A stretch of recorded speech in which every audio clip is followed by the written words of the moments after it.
If a student is walking alone at night or feels unsafe on campus, all they have to do is download the Rave Guardian Safety app and set a timer. The timer will immediately alert all guardians and police, and if you don't reach your destination in time, the timer sets off. Painting funky folk art has become a family affair. The Chicken Man's son, Scotty Lee, has been painting since he was 7 years old, and he's the latest heir to the chicken empire. There have been many Gamecocks that have made history inside Williams-Brice Stadium, and Ray Tanner hopes to build a Hall of Fame somewhere outside Williams-Brice Stadium. I'm here at Hand Middle School where people are casting their votes. Still, so many questions on why and how Josh Ratliff fell to his death 6 stories from here. People from all over South Carolina are here in North Charleston for the state's first 2-day Google Fest. It certainly is a lovely day here at the Pumpkin Patch, but some colder weather will be rolling in. I'll tell you why coming up next. Each year in October, the State Attorney General hosts a silent witness ceremony. He reads the names of domestic violence victims from last year, including Tasha Lucia. She was my oldest sister and my best friend, and she was who I looked up to.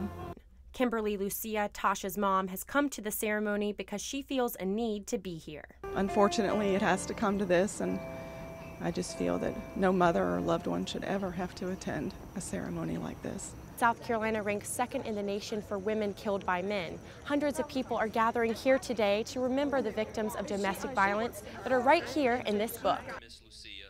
Kimberly carried a life-size silhouette to the steps, representing Tasha, who will never come home.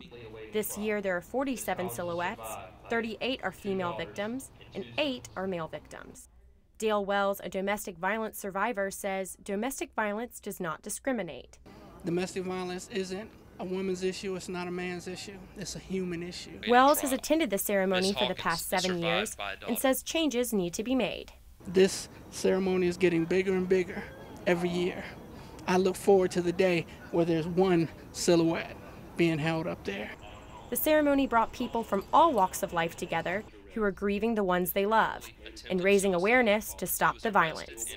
Jennifer Blencowe, Carolina News.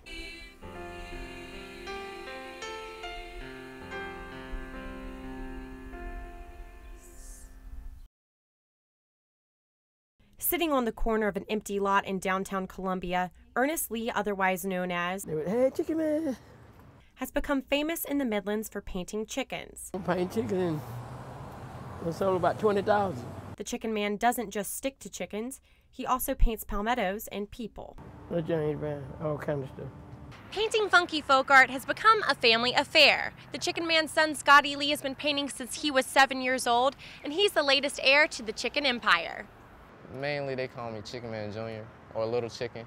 Scotty Lee, who is 19 years old, has always wanted to be an artist like his dad. Anything my dad did, I wanted to do. I wanted to copy him, and here I am today, doing the same thing he's doing. Scotty learned how to paint from watching the Chicken Man. My dad taught me how to paint a little bit, and then I used to get upset because I could never make up the chickens like his. Although Scotty looks up to his dad, he has his own style. My chickens look more realistic, like an actual chicken, and my dad's like kind of cartoony like, but either way it sells, so. Scotty says he doesn't mind following his dad's funky footsteps. I wouldn't mind doing this for a living, continue the legacy and whatnot. Although his dad is more well known, there's no competition between the two. Ernest Lee is just a proud dad. You do a neat job, yeah. Scotty is determined to leave a legacy behind him, one paint stroke at a time, just like his dad. I'm Jennifer Blencowe, Carolina News.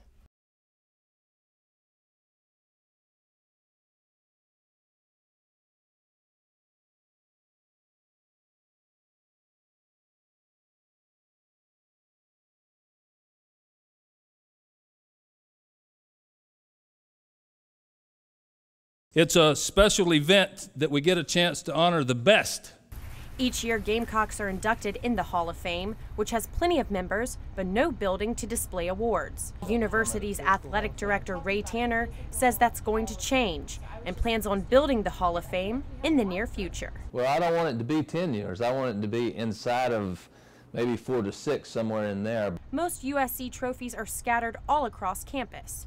You can find the Basketball Hall of Fame at the Colonial Life Arena, Meanwhile, historic basketball trophies are gathering dust in a locked room on the mezzanine level of the old Coliseum. The NCAA World Series trophies and other baseball awards are located in the baseball stadium, while football trophies and awards sit at the Williams-Brice Stadium. There have been many Gamecocks that have made history inside Williams-Brice Stadium, and Ray Tanner hopes to build a Hall of Fame somewhere outside Williams-Brice Stadium. The Hall of Fame will not only attract Gamecock fans, but future students and athletes. There's a lot of success in the history of our programs at this university, and I think that it would be great if we could capture that and build our Hall of Fame. Safran's Antique Store is the next best thing to a Hall of Fame, displaying Gamecock history from wall to wall. Mike Safran has been collecting and selling Gamecock memorabilia for the past 30 years. The unofficial Gamecock Museum came about by me selling my collection, and has just kind of taken on a life of its own.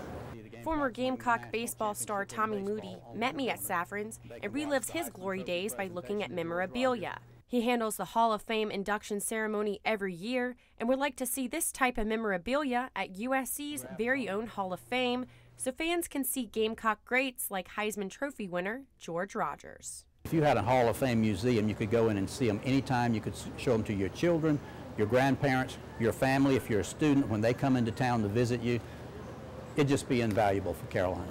Todd Ellis, the Gamecocks' all-time leading passer, also thinks building a Hall of Fame is a good thing for the university. If you're going to be a big-time player in the SEC, you have to look big time. And to look big time, you got to look at your past, you've got to look at your tradition. Tanner is optimistic that a Hall of Fame will happen during his time as athletic director.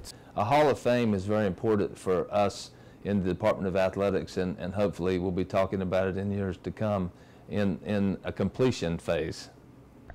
In the meantime, Gamecock memorabilia will be waiting for its moment to shine in the Hall of Fame. I'm Jennifer Blencowe, Carolina News.